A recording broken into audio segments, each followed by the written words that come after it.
The mockery. The Galactic Senate chamber on Station Omega stretched wider than any Earth stadium, its crystalline walls reflecting the light of 1,000 stars. Ambassador Sarah Chen stood at the central podium, her dark eyes scanning the assembled representatives of 47 alien civilizations. At 38 years old, she carried the weight of humanity's future on her shoulders, though her calm demeanor never betrayed the pressure she felt. The translation devices hummed softly as she began her presentation, converting her words into dozens of alien languages simultaneously.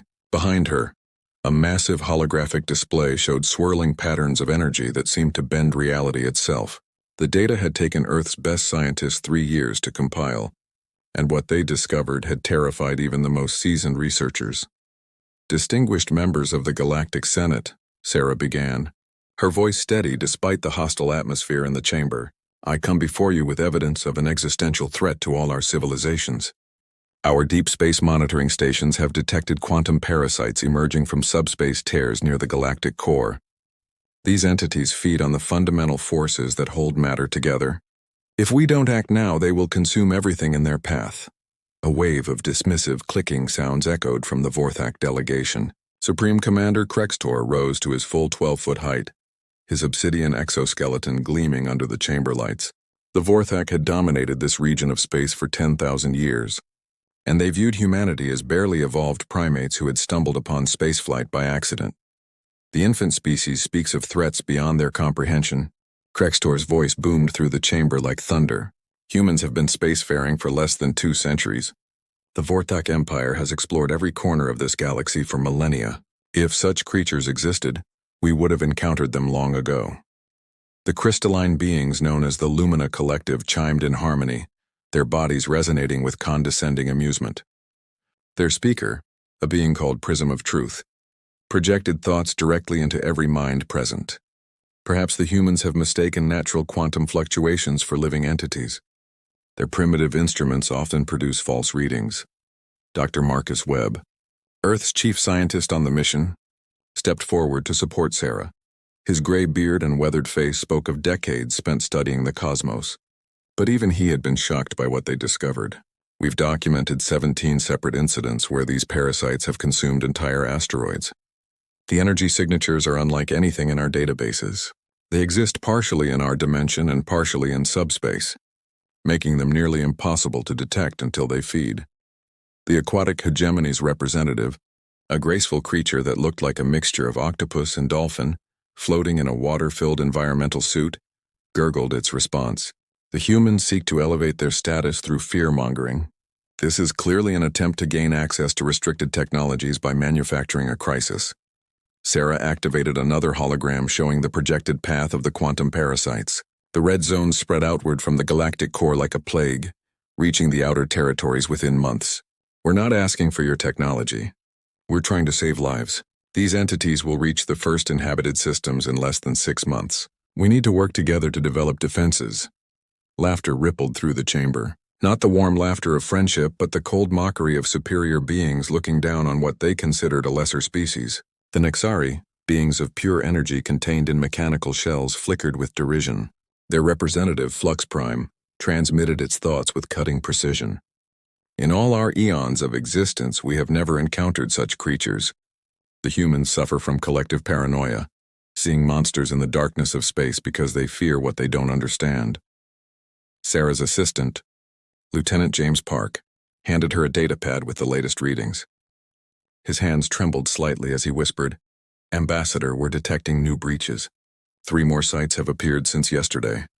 She nodded but kept her expression neutral as she addressed the Senate once more. "We are offering to share all our data freely. Send your own science teams to verify our findings. Use your advanced sensors to examine these anomalies. We have nothing to gain from deception." Her plea fell on deaf ears as more delegates rose to voice their dismissal of humanity's warnings.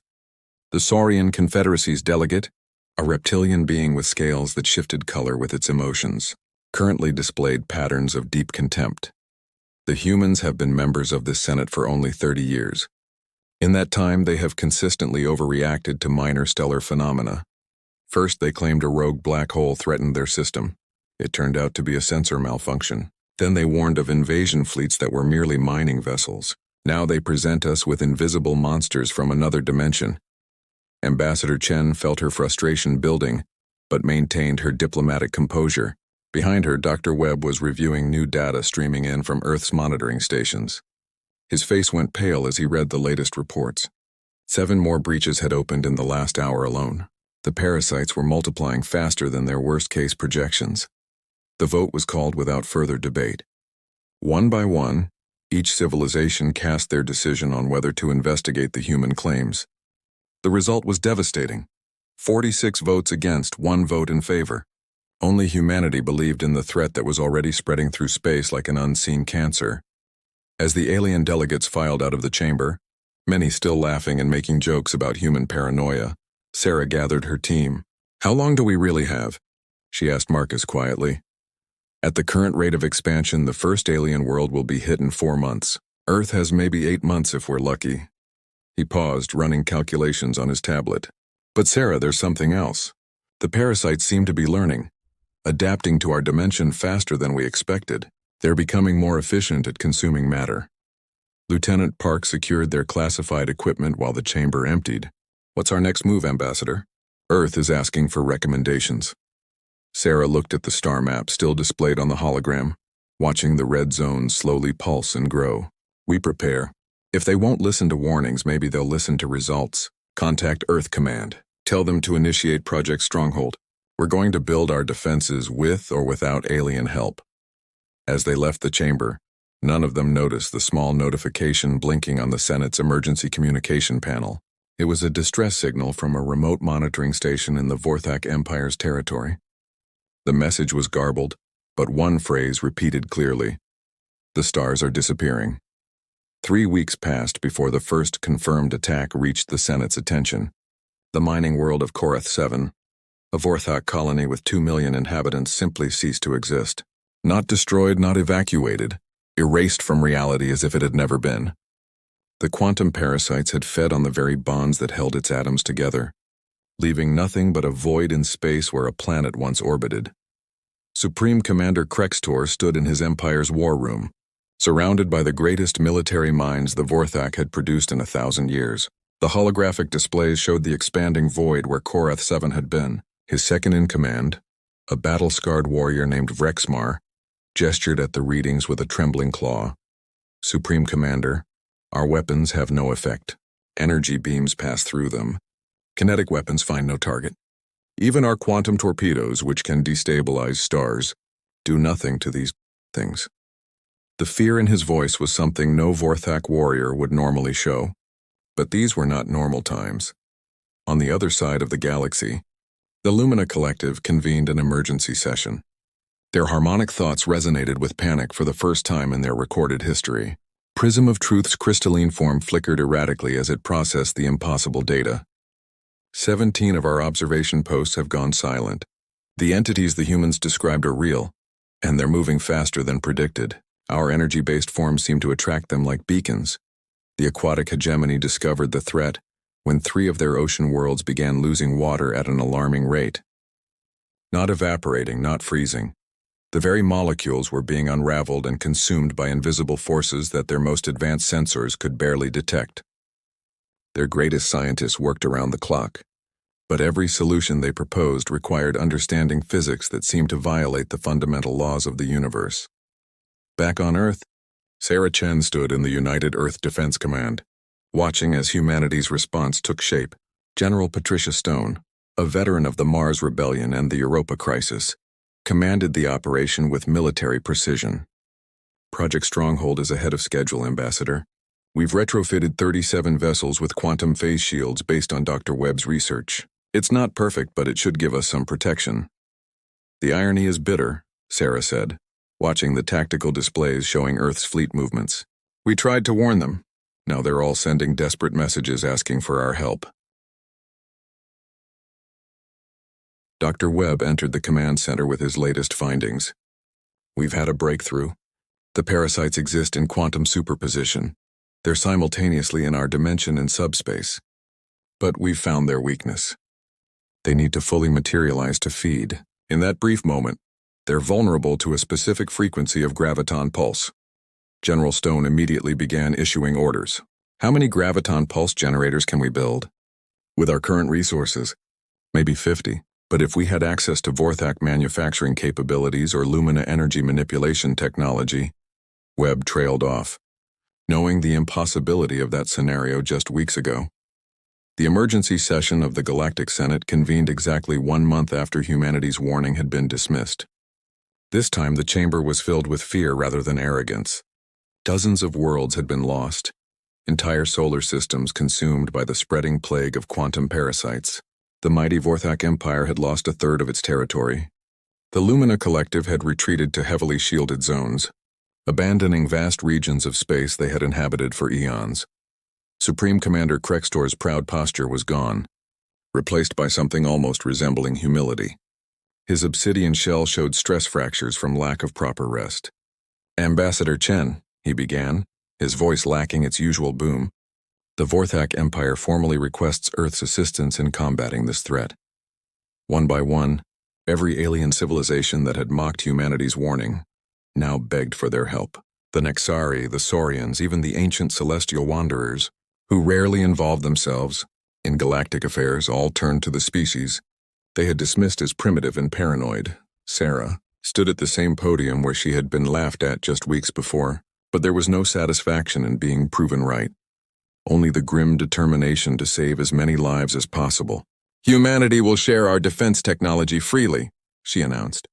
"But understand this, we're not doing this for political gain or to prove our superiority. We're doing it because it's the right thing to do. That's what humans do." The reckoning, the transformation of the galaxy happened in mere weeks. Where once humanity had been relegated to the fringes of galactic society, now Earth became the center of the largest cooperative effort in recorded history. The orbital shipyards above Earth worked day and night, with Vorthak engineers working alongside human technicians, their previous arrogance replaced by desperate determination. Dr. Marcus Webb stood in the newly constructed Joint Operations Center, a massive space station built with contributions from every surviving civilization. His team had grown from a handful of Earth scientists to a collective of the galaxy's brightest minds. The Lumina Collective had provided their energy manipulation expertise, the aquatic hegemony their understanding of fluid dynamics in multiple dimensions, and even the isolationist crystal hierarchies had shared their knowledge of subspace mechanics. "The parasites are evolving," Webb announced to the assembled team. "They're learning from each encounter, becoming more efficient at breaking down matter. Our current shields will only hold for another few weeks at most." A young human scientist named Dr. Yuki Tanaka raised her hand. At 26, she was the youngest person in the room, but her insights into quantum mechanics had already saved millions of lives. "What if we're approaching this wrong?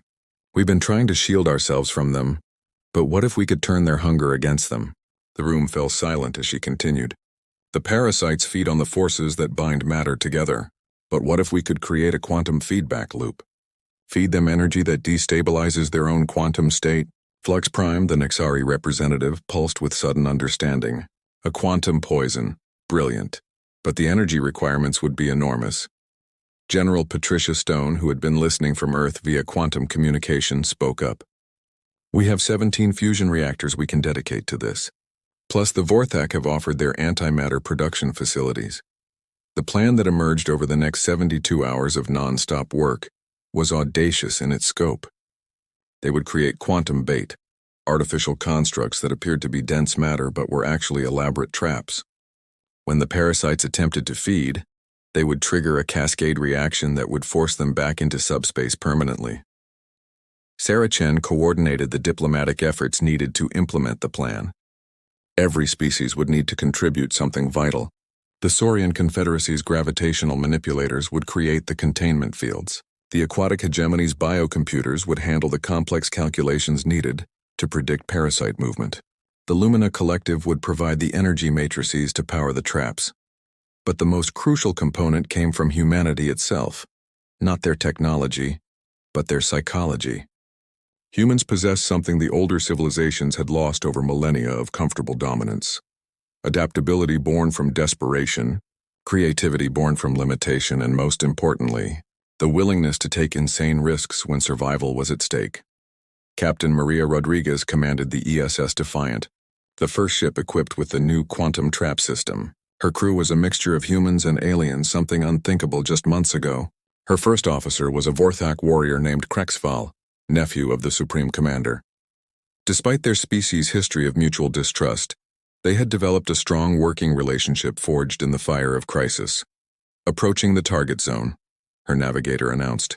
Through the view screen, they could see nothing but empty space where a thriving trade station had been just days before, but their sensors showed the truth. Dozens of quantum parasites swarming through the area existing just outside normal spacetime. Deploy the bait, Maria ordered. A small probe launched from the Defiant, broadcasting energy signatures that mimicked a dense population center. The response was immediate. Reality seemed to ripple as the parasites began to materialize, drawn to what they believed was their next meal. Wait for it, Maria said, her hand hovering over the activation switch. The parasites had to be fully materialized for the trap to work. The bridge crew held their breath as the entities became more solid, more real, their tentacle-like appendages of pure nothingness reaching for the bait. Now, Maria slammed the switch. The probe erupted in a cascade of quantum energy, but instead of being consumed, it created a feedback loop that sent shrieking harmonics through subspace. The parasites writhed and twisted, their forms becoming unstable as they were forced back into the dimension from which they came. The success of the first trap sent waves of hope through the Alliance. Within days, hundreds of similar traps were deployed throughout affected space. But the parasites weren't mindless. They learned from each encounter, becoming more cautious, more selective in their attacks. It was then that humanity revealed the true extent of their preparations. Unknown to their alien allies, Earth had been working on a secret project since the first warnings had been dismissed. Deep beneath the surface of Earth's moon, in facilities hidden from all sensors, human scientists had been developing something extraordinary. Admiral Chen Wei, Sarah's uncle and head of Earth's Strategic Defense Initiative, called it the reality anchor.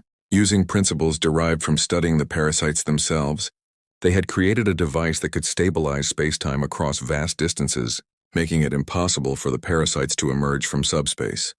"You've had this all along?" Supreme Commander Krextor asked during the emergency strategy meeting. His tone wasn't accusatory, but genuinely curious. "We started development the day you laughed us out of the Senate," Admiral Chen replied simply. "We hoped we'd never need it, but we couldn't afford to assume you'd eventually listen to us." The deployment of the reality anchors required precise coordination across thousands of light years. Every civilization contributed their fastest ships to position the devices at calculated points throughout the galaxy. The celestial wanderers, who had remained neutral in galactic politics for eons, provided their ancient star charts, showing stable points in spacetime that hadn't shifted in millions of years. Dr. Yuki Tanaka worked with the Lumina Collective to fine-tune the harmonic frequencies that would link all the anchors together. "It has to be perfect," she explained to her alien colleagues. "One miscalculation and we could tear a hole in reality that makes the parasite breaches look like pinpricks." The day of activation arrived. Across the galaxy, billions of beings watched as their fate hung in the balance. Sarah Chen stood in the Joint Operations Center, surrounded by representatives of every civilization. General Stone was connected from Earth, Dr. Webb from the research station, and thousands of others who had worked to make this moment possible. "All anchors report ready status," Lieutenant Park announced. He had been promoted to coordination officer for the operation, his steady nerves and attention to detail making him perfect for the role. Sarah looked around the room at the faces of beings who, just months ago, had dismissed humanity as insignificant. Now they all looked to her for the signal that would determine their survival. She thought about all the worlds already lost, all the lives that could have been saved if they had just listened. "Initiate reality anchor network," she commanded.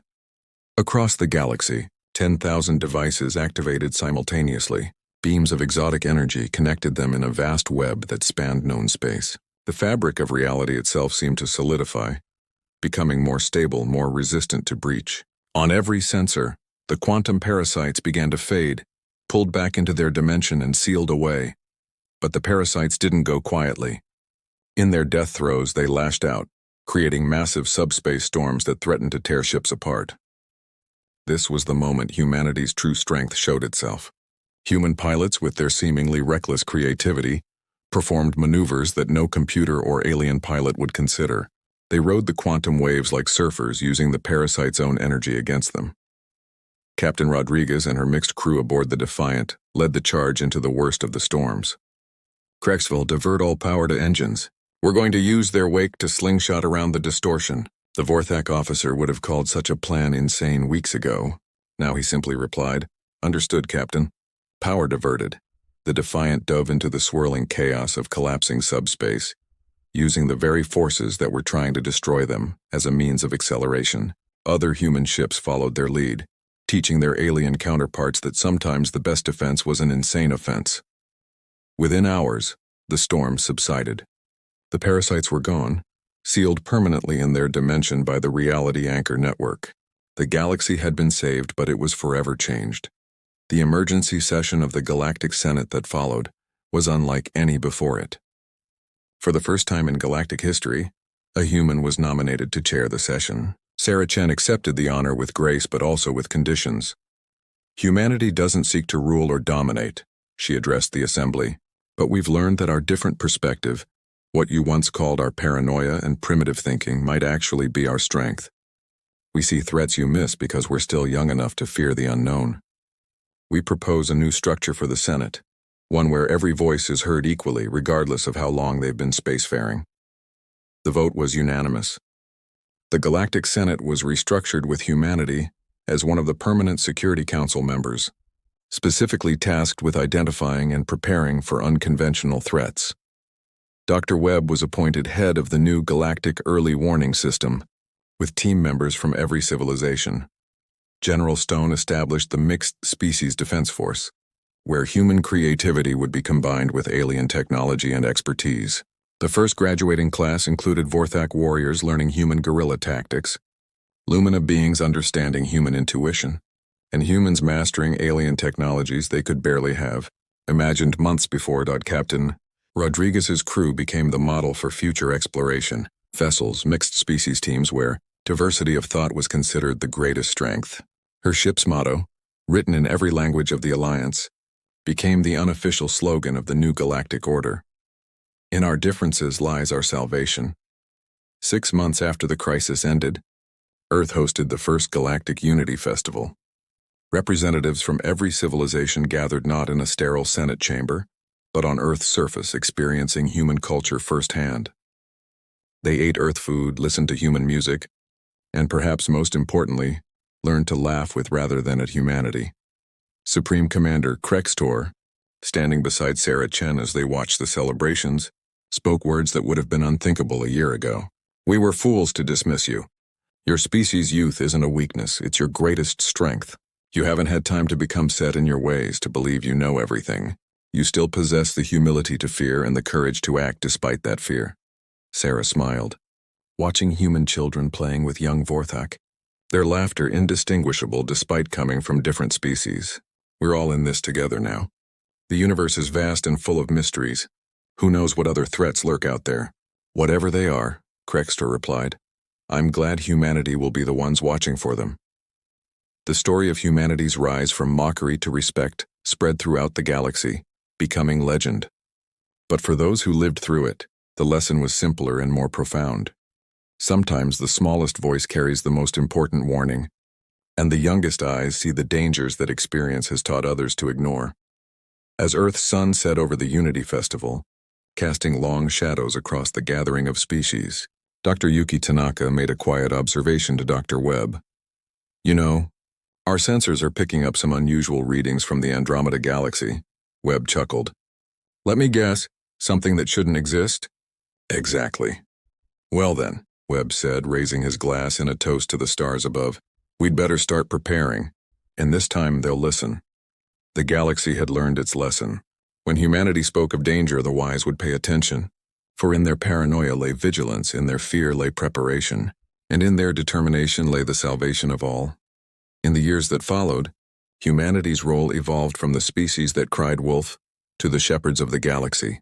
They established monitoring stations in the void between galaxies, created rapid response teams for impossible threats, and most importantly, maintained the wonder and fear that kept them sharp while other species might grow complacent. The quantum parasites had been defeated, but they had left a lasting legacy, A galaxy united not by dominance or age, but by the recognition that survival required all perspectives, all strengths, and most importantly, the humility to listen when someone warns of danger in the dark. And in the vast expanse of space, where new mysteries and threats undoubtedly waited, humanity stood watch. No longer the dismissed newcomers, but the respected guardians who had saved everyone by being too young to know what was impossible and too stubborn to give up when no one believed them. The galaxy had laughed at their warnings. Now it stood alive because of their power.